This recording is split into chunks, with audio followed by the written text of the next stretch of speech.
জোয়ারের পানিতে তলিয়ে গেছে ভোলার ইলিশা ফেরিঘাটের লো এবং হাই ওয়াটার ঘাট। এতে ফেরিতে যানবাহন ওঠানামা বিঘ্নিত হচ্ছে। দিনে ৬ ঘন্টা বন্ধ থাকছে ফেরি চলাচল। এতে চরম দুর্ভোগে পড়েছেন ভোলা লক্ষ্মীপুর রুটের হাজারো যাত্রী ও পরিবহন শ্রমিক। এই বিষয়ে বিস্তারিত জানাতে ইলিশা ফেরিঘাট থেকে যুক্ত হচ্ছেন সহকর্মী ইমতিয়াজুর রহমান। ইমতিয়াজ, ফেরিঘাটের এই দুরবস্থা এটা কি হঠাৎ নাকি আগেও হয়েছে, এবং সার্ভিস ঠিক রাখতে কোনো ব্যবস্থা নেওয়া হয়েছে কিনা জানাবেন?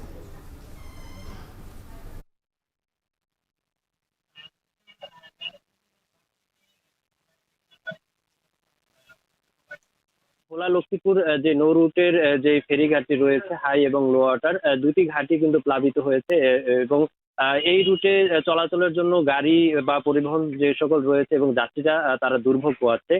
বিশেষ করে সাধারণত আমরা বিএডব্লিউটিসির সাথে কথা বলেছিলাম, তারা জানিয়েছেন যে বিগত সময়ে লো ওয়াটার ঘাটটি বর্ষা মৌসুমে প্লাবিত হলেও কিন্তু হাই ওয়াটার ঘাট দিয়ে তারা যাত্রী পারাপার করতো। কিন্তু এখন এই অতি জোয়ারের কারণে, বৈরী আবহাওয়ার কারণে মেঘনার পানি এতটাই বৃদ্ধি পেয়েছে যাতে করে বিপদসীমার উপর দিয়ে পানি প্রবাহিত হচ্ছে এবং হাই ওয়াটার যে ঘাটটি রয়েছে তাও প্লাবিত হয়েছে এবং এই হাই ওয়াটার ঘাট দিয়েও কিন্তু যাত্রী এবং পরিবহন কিন্তু ওঠানামা করতে বিঘ্ন হচ্ছে। এতে করে তাদের পরিবহন ওঠানামা করতে বিঘ্ন হওয়ার কারণে প্রায় ৬ ঘন্টার মতো যাত্রী ফেরি চলাচল করতে দিলে তাদের করতে হচ্ছে।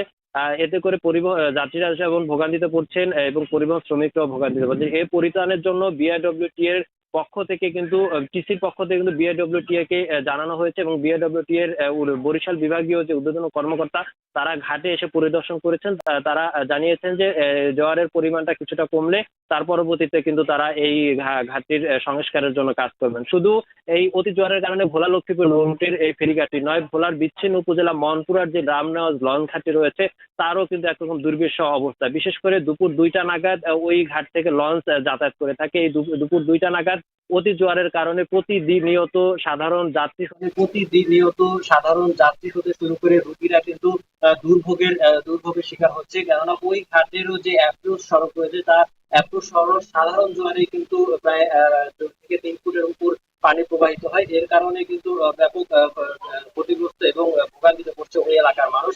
বিশেষ করে সাধারণ রোগীদেরকে লঞ্চে ওঠানোর জন্য ট্রলার কিংবা ভ্যান গাড়িতে সাহায্য নিতে হয়।